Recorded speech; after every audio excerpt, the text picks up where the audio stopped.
Hey you guys, I just want to come and testify a little bit about my story, and hopefully this will help women and men who are coming out of the occult or want to come out, or for people to get a better understanding of people that come out of this, or someone that has been in a lot of trauma. I recently got this revelation last month, and I've had many, but this all ties together. So what I'm going to do is share on sadomasochist, and then share some dreams I had a month ago when I came off of that land and dealt with that snake and was surrounded by the coven. So first off, let's start off just reading about a sadomasochist. So it says, a sadomasochist is someone who experiences sexual arousal or gratification from either inflicting, which is the sadist, or receiving, which is the masochist, pain or humiliation. This can involve consensual activities like bondage, physical or emotional pain, or non-consensual. Sadomasochism is not diagnosed as a pedophilia unless such practices lead to clinically significant distress or impairment for the individual. Sadomasochism involves finding enjoyment or satisfaction in being hurt or experiencing suffering, often in a sexual content. The term also sometimes is used to describe someone who seems to find satisfaction in enduring hardship or humiliation, even if it's not sexual. So this just brings back my spoken word, pain into purpose, right? And in one of my sentences when I wrote it, I said I was cuffed to a bed of humiliation so long that I thought it was normal, surrounded by all this chaos, despair, and turmoil, right? So the Lord brought me back to when I was born, right? First, we know I was born into my mom, and I was rejected in the womb because she didn't want another child after my brother, right? And she got on this shot. And then God, miraculously, me being born was a miracle, formed me in my mother's womb when she was on a shot not to get pregnant. So then when I was formed and they found out she was pregnant, the umbilical cord wrapped around my neck and strangled me. Pain. So first off, rejection, then pain came.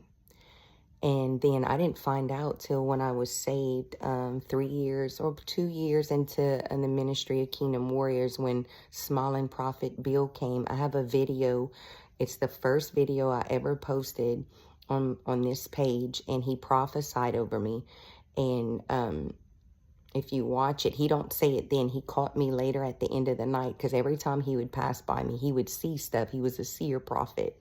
And he said he was standing, my dad was actually in the meeting, and he said, every time I walk by you, I see something. And I was like, well, what do you see now? And the first thing he saw, he says, I see your armor, and I see your helmet of salvation. I see huge dents in it from leadership and other things, denting, speaking words on you, and putting dents in your armor.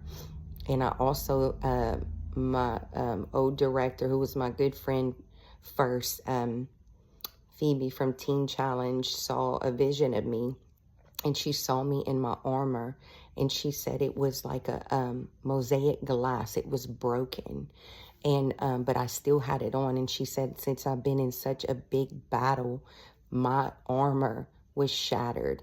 And she even told me she saw my angels that protect me. And she said, Elizabeth, they beat up, girl. She was like, you have been in such a war. She was like, your angels always are on assignment. Like, some people's angels get tired and bored, but yours are always in a fight. And it actually, I know I'm kind of steering off, y'all, but I prayed, Lord, you just lead me where to go with this.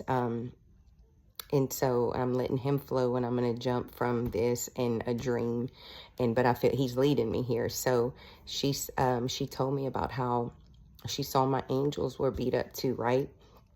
So this made me begin to, now we don't worship angels, but I never forget after that one day I was in prayer and intercession. I was just weeping. And this is when I was in TC the first time, when I got my promise 5 years ago. And she made me aware, like I already knew I was in a war, right? But she made me aware of what the angels of the Lord go through fighting for me. It gets me, y'all get emotional. I'm like Jeremiah, the weeping prophet out here, okay? And I remember I was just weeping. I was in the chapel by myself, which I love, going in a secret place. And I was talking to the Lord, and I went to pray. And then before I prayed, I thanked the angels that guard me. And I thanked them for fighting for me. I thanked them for not rebelling like the fallen, and for having obedience and honoring the Father, and for fighting for me.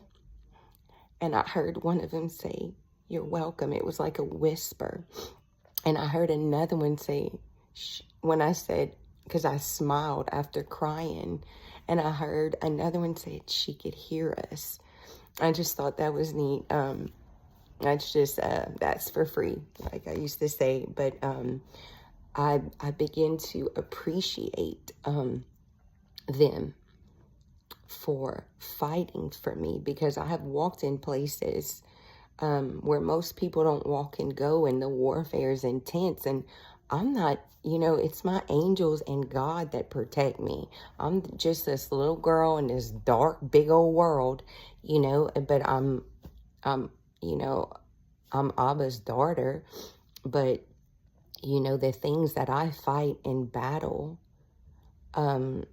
mere man cannot fight these things, so I begin to appreciate and not worship them, but thank them for fighting. Because I send them on assignment with my words to pray when I intercede, to protect people, and to do my business, which is my Father's business, to fight things, right?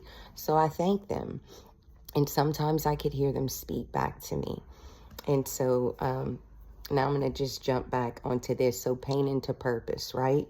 So whenever I was in this treatment center, once I got off this land, when I was surrounded, which I was always surrounded, but it may look like I'm surrounded, but I'm surrounded by you. Sorry, y'all. So when I was on that land, I was going through a lot with that snake that kept attacking me and biting me and coming upon me, and I was surrounded. And at one point, y'all, and I'm just being real because it's who I am, I bowed down, right? Because that's what they wanted me to do, bow down to them. And I bowed down, and I really didn't want to, but I did. And I started busting out laughing, y'all. Like, no normal person knowing I'm not normal, okay? No normal person with all this going on. I got a freaking anaconda behind me, biting me, doing all kind of wild things to me. I'm surrounded by all these Satanists, and I get on my knees at one point because they want me to surrender and submit to them, and at some points I have in my life, and some points I haven't, y'all, because I'm a warrior and I fight, and I may not do it perfectly sometimes, but God knows. Well, I bowed down, and it was like they were wanting me to apologize to them. And next thing you know, I started busting out laughing. Y'all, I threw a whole wrench in the game. So they got nervous, and you could tell it was like good versus evil. And then I would stand up and I would resist, and then I'd bow down again. And so this went on, and then I would go outside, and that's when I was getting attacked by the thing in the sky, which looked like the sun. And it was going after my eyes. And I told y'all when that I gave some of my testimony when the anaconda first came through the window to attack me years ago. It kept saying it wanted my eyes. And the Lord just impressed on me. Do you remember when Samson, he got lulled to sleep by Delilah? Now, when this last counterfeit, and probably all of them, but this last one for sure, I remember when I was with him, and I was drawn, further away from the Lord, I heard he's lulling you to sleep, lulling you, putting that slumber back on you after I done been awoke, and so, but what did the enemy go after? I mean, yeah, he was a Nazarite who had power, right? They took out his eyes. So I didn't get that revelation till like when I got into treatment. The Lord had me put myself in a treatment center to get off the land, to get out the area. So this is where I'm going with y'all. Y'all, my story's just so crazy. So y'all just bear with me and listen. If you get something from it, good. I'm just being obedient. So I get in this treatment center, and y'all, I'm whooped, like drained. Like I'm still getting my color back. I've been fasting, praying in the secret place, being obedient, worshiping. Y'all, there's not a minute that I'm not in the Word or listening to something or praying or worshiping. Or if not, I'm in class, but we're doing inner healing. I'm getting therapy. The girls sometimes get upset because I won't come watch movies and stuff with them, but I'm not being distracted, and I'm set apart. And, I'm praying, and I'm standing, and I'm fighting. So, anyway, there's not, like a day, like I'm doing hard work. Okay.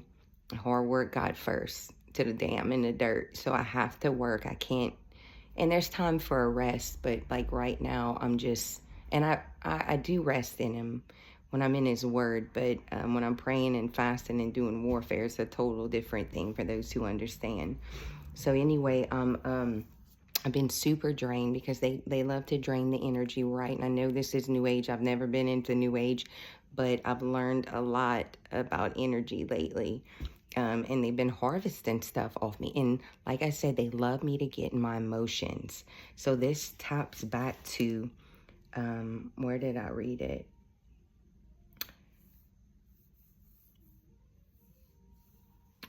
Thus, this can be involved in consensual activities like bondage, physical, or emotional pain. So when I would go through, get in my emotions of fear, anger, or hurt from pain, my emotions would literally push out this power source, EMP, baby, a force, and they would harvest that. Catch that. So since a child, the Lord showed me from the fear of being rejected. I was a prophet before the foundations of the world. Like the Lord called me to be a prophet. It's like Jeremiah, because I'm always weeping, y'all, but I'm tough too. But I cry a lot. And so he showed me the fear, the rejection, and then came the pain from the cord being wrapped around my neck, and also the spirit of witchcraft that the smiling prophet Bill saw trying to kill me. So I had been marked not only by the kingdom of heaven, but by the kingdom of darkness to take me out. But they knew who I was coming in. I didn't know I had no clue, y'all. I was so veiled and blinded by witchcraft from being in the family that I was in. And I love y'all, okay? I do. For those that watch me and are pissed off, like I love y'all and I'm praying, okay? Don't take offense, because we know that's a trap from the enemy. And if y'all want freedom and y'all being offended by me speaking the truth, it's not going to help you. And I love y'all and I want y'all free. Okay. So anyway, so it showed me that automatically I was in the womb in pain. Then I come out in pain. So for weeks I was blue when I saw the baby pictures. So then throughout my life as a child, I was, they did rituals to me as a baby for years, and sexual assault. So they were grooming me to be a masochist, okay? To eventually one day enjoy. Remember my spoken word when I talked about let me go back to it. Rejected from birth, thrown into a life of pain and hurt. I was abused by family I trusted. They did it so much until I loved it. They were grooming me to be a masochist, okay? To accept the pain, because when I feel pain, a force, my emotions, I get angry, fearful, and they feed off of it. Catch that. They feed off of it. When you're a chosen one or a child of God and you're attacked by this stuff, especially, I'm talking for me, y'all, they feed, they harvest that energy. And they could get the giftings, the anointing, your beauty, your youth, they take from your anointing.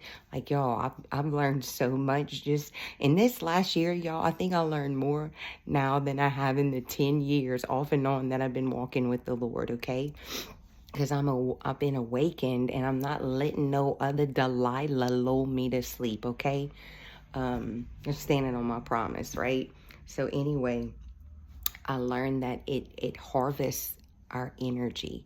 And so whenever I got into the treatment center, well, first they had to send me to the mental ward, y'all, because they always play me crazy, but God uses everything, to the mental ward. So I'm in this detox in this mental ward, and I begin to have dreams because I'm a seer prophet. Well, I'm going to read just to explain the sadomasochist stuff, and this is where the Lord started bringing it to my attention.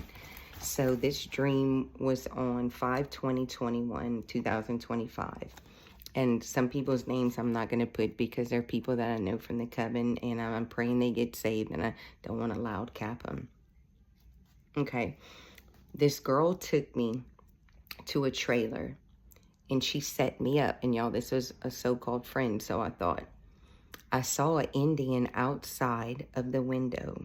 Now, she took me in the trailer, so I'm looking out the window to the right, and I saw an Indian man with long black hair.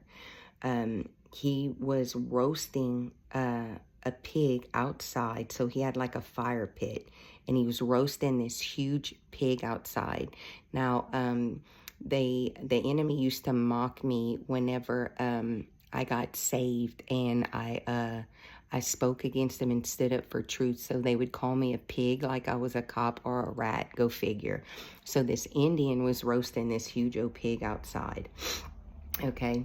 And I put these were practitioners of the dark arts that I have seen before. They were attacking me in this trailer that I've never seen before. So mind you, I got off of the land that the territory that I've been getting attacked in, and I go to Mamu, right? So I'm in another territory, okay? So there's covens everywhere, right? So now I'm on this territory, and they know, so they hitting me while I'm sleeping. So I put these practitioners of the dark arts I've never seen before. They were attacking me in this trailer. They were mocking me. Some of them were bikers, I could tell, and some were Indians, and etc. It was a house full of them, and they were outside too. I saw a guy put this humongous spider on this woman's face. So I saw this woman, y'all, and she was sitting on the couch, but she didn't look like a woman. She was a woman, had dark hair like me, but I'm trying to remember that movie. It was like a horror movie, and she was like ancient looking, not maybe Egyptian, but mixed maybe with a little Indian, but she didn't look human, but she did in a sense. But she was on the couch, and I saw this guy put a humongous spider on her face, right? The spider took up her whole face like that, and I'm just watching her, and it took her whole face in, and it crawled into her mouth. She allowed it to crawl into her mouth. She was a witch, but she didn't look like she was a living witch. Part of me felt like she was a human and was similar in a way, kind of like me, but she was evil. That's just what I wrote. I was moving like a snake, and I was standing, like my body was kind of moving. I remind you, y'all, this snake I told y'all came on me years ago, 7 years ago, in that house where all those rituals take place, where I was being more groomed, and then some, and where my son, his life got taken. Okay, so that kept reminding me of me. But she was way more powerful than me and started doing black magic on me. She walked up to me and blew in my face, and I was covered in little spiders all over my body and in my hair. I remember through this experience that I was chosen by God in the dream, but still I was operating in some form of witchcraft. But it was not like not like them. They kept trying to put fear in me through surrounding me, and it was a bunch of them, men, women, demons. One guy kept coming up to me, and he blew a black powder on my chest area, and it started to burn my whole body and clothing. After that, I realized for a moment that fear crept into me, and then it went away for a minute, and then I was just standing there throwing the spiders off of me like nothing and the burning. Like I was like, oh, well, whatever. And I just started chunking these spiders off of me, right? Then they told me I had to stab this young girl and sacrifice her, or they would kill me and eat me alive. So they would always, y'all, these witches and warlocks that would come against me would tell me they were going to eat me. They wanted my blood because it was powerful, and they were just trying to intimidate me and put fear in me because they knew they couldn't kill me because they tried before. And kind of just like Job, when Satan went after, wanted to go after Job, God said, you could do everything but kill him. So they knew they couldn't kill me because they tried killing me in the womb since birth. So this has all been to groom me to be a masochism, to take this affliction and this suffering and be okay with it, but not okay because they know my emotions and that I'm a fighter, and they would drain me. Okay, where was I, y'all? This is intense, I know, but just bear with me. So they wanted me to stab this girl. She looked like she was about 12 or 13 years old. So they laid her out on a table. And then they said if I wouldn't do it, they would kill me and eat me alive, then burn me like that pig they were roasting outside by the Indian. I grabbed the knife, and they handed me a knife, and I went to do it, and I saw the girl in fear, and I stopped. Like I had the knife up, y'all, like to her chest to stab her. Okay, just bear with me. And I saw her in fear. I stopped because it reminded me of myself. I got the revelation that they were trying to trick me and that they were going to shoot me before I stabbed her. She got up and she was so terrified she crapped in her pants. This reminded me of when the snake attacked me in the home the first time. I urinated all over myself, and later on when the cops ripped me out the home and I got to the faith base, I kept defecating on myself. Y'all know this is graphic, but I was so traumatized from this snake and from these people doing all this craft and ritualistic abuse on me. I urinated and then I would crap on myself, and I was cut up all in the bottom, and I caught an infection, which later led me to the hospital. And I was really sick from it, but the Lord healed me from it. So the girl crapped her pants. She was so afraid and full of fear. Then I heard the guy say my daughter's name. I heard him say my daughter Sophia's name. Then they told me to run, like they were going to get ready to hunt me down. So something allowed me outside. So they allowed me outside. I had no idea where I was, and the trees were all around me in the middle of nowhere. I would wake up covered in, so then after, I remember going outside, I passed the Indian up, and I looked outside, and I didn't recognize where I was. I saw cars I didn't know, and usually, y'all, in my dreams, a lot of times, I could fly in my sleep, so I would get surrounded by the enemies, and I could take off and soar and fly away from them and get away. Well, this time I couldn't come off the ground, and I couldn't fly, but then I woke up, okay? So then the dream ended, y'all. I was covered in sweat. Like when I tell you from head to toe, like I jumped in a freaking pool. I had to go up in the front and ask them to try to give me some medicine to sleep.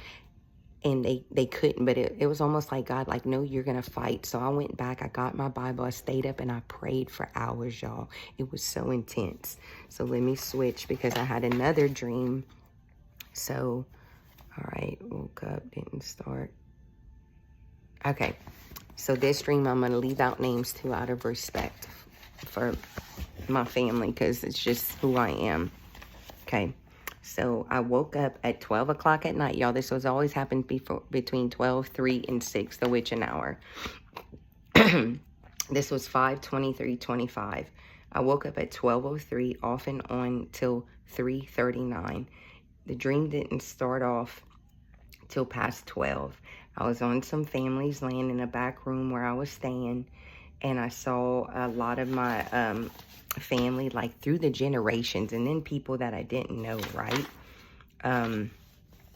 They ripped off the doors on the room I was in, so I couldn't block them out. And they were grabbing all my things. They were putting huge spiders on me again. 3 of them to be exact, these huge spiders, which 3 stands for witchcraft. I grabbed one of them and I threw it at the door. Then I saw white mice and rats coming out of the ground. Then I saw my mother and my daughter came up, and people were mocking me, saying things about me and about a red bracelet that I have never had before. And I remember y'all watching things about witches in Hollywood. They would wear a red bracelet. But in the dream I put, and I never had a red bracelet before, but they were talking about it. I knew the red bracelet had to do with a lot of witches that are in the Illuminati, and they wear them. I was getting really angry, and they were taking all my stuff. They were touching my paintings with Jesus on it, the one that was painted of me standing in front of the throne with the Father with the daisies around my head.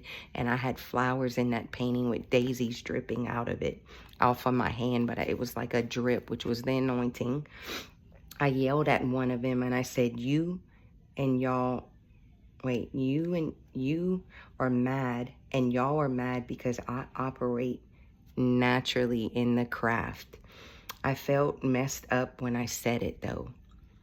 The sheriff showed up, so I knew that they were trying to get me to snap again, to attack, so I could get arrested.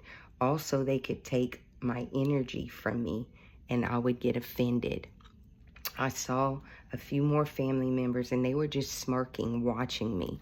I woke up and I was covered in sweat. When I woke up, I cried out to God, and he spoke to me and said, I'm getting you. So let me put this down. I remember I woke up and I kept having these dreams of being on my family's land and then in this area in Mamu, and witches coming on every side to attack me. So when I came to, I'm crying this time. The first one I didn't. I was just covered in sweat. This one, I'm crying hysterically like a little girl. And I told God, God, why does this keep happening? And he said, Elizabeth, I'm getting you to hate what I hate. You know, hate what I hate, love what I love.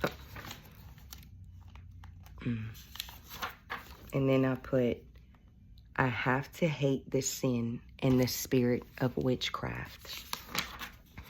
And I have to heal the inner child that has been hurt and programmed. And the enemy uses fear to control them and me and a lot of us. And I am to fear the Lord and the Lord alone.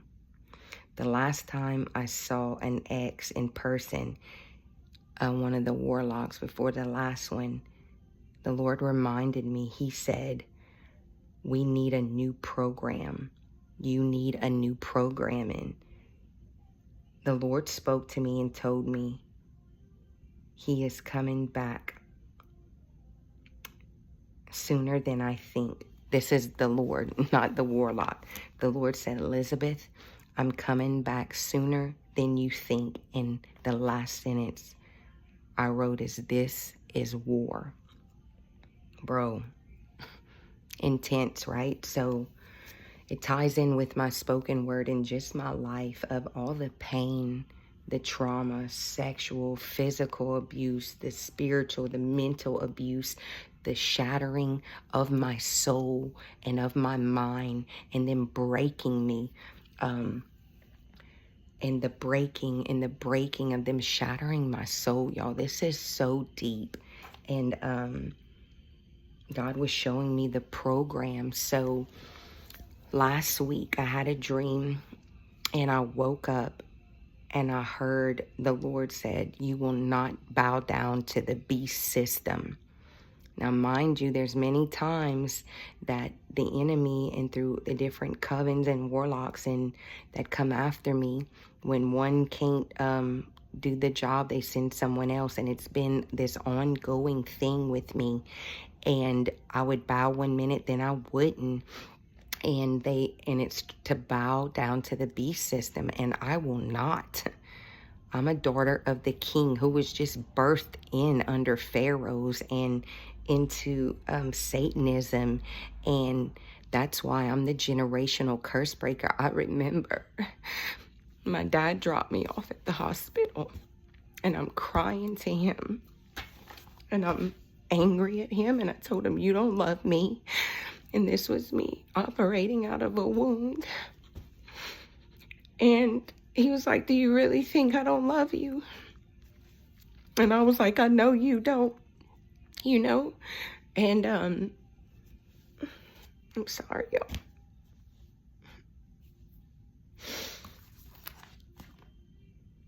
And I said, you know, breaking this generational curse is the hardest thing I've ever had to do. And he was pretty much like, you don't, like, I'm doing this to myself. And I said, this is the hardest thing I've ever had to do.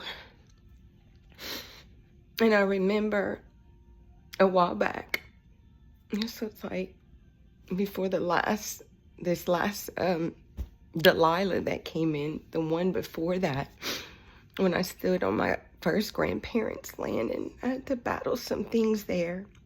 And my dad lost it and had a mental breakdown. He went away. And this is when I was praying and fasting on the land, when I got my promise, when the Lord revealed to me who my ordained husband was. And I'm fighting all kinds of hell. You hear me? Well, I remember I'm walking. This is when I'd go outside a lot, and I'd walk and take territory in the land, and I would just stand. And my dad called me. Well, he didn't. His girlfriend did.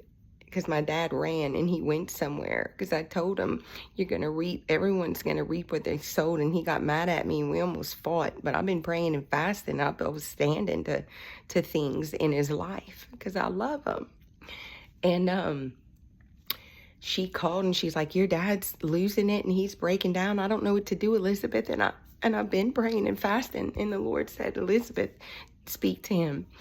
And I said, put him on the phone. She said, he don't want to talk. And I said, well, put me on speakerphone. And she put me on speakerphone. I said, Dad, I love you. And I could hear him crying and wailing in the back. And I said, I will fight every devil in hell for you. And he's weeping. And I said, I've been praying and fasting. He said, I know. And I said, I will fight every devil in the second heaven, every devil and minion on this earth, in you, in me, in this bloodline for you. Because I love you, Dad. I'm going to do for you what you couldn't do for me, so I could break it off of my kids and my grandbaby, because God chose me and I'm the generational curse breaker. And he is crying and he started yelling and he said, you're 10 feet tall in the spirit. You're a giant. You're a giant in the spirit. You're 10 feet tall. You could see my spirit, man. God, that wrecks me. So I don't, like the Lord said, Elizabeth, do not fear. You're a giant also. God, when I had that perspective, and I got it there, but I lost it again, and now I got it back again. 10 years, 10 feet. Numbers are significant. Y'all, people get groomed in these covens, in these secret societies. They do it to their kids until a generational curse breaker arises. But I had to get this revelation. I had to get healed. Little girl, arise. I've been asleep in a slumber, but I'm awoke. And I'm arising to be the woman of God, be that He created me to be. You know? Y'all, this is deep. I'm going to stop on this one because I feel led to stop. And I'll share them some more.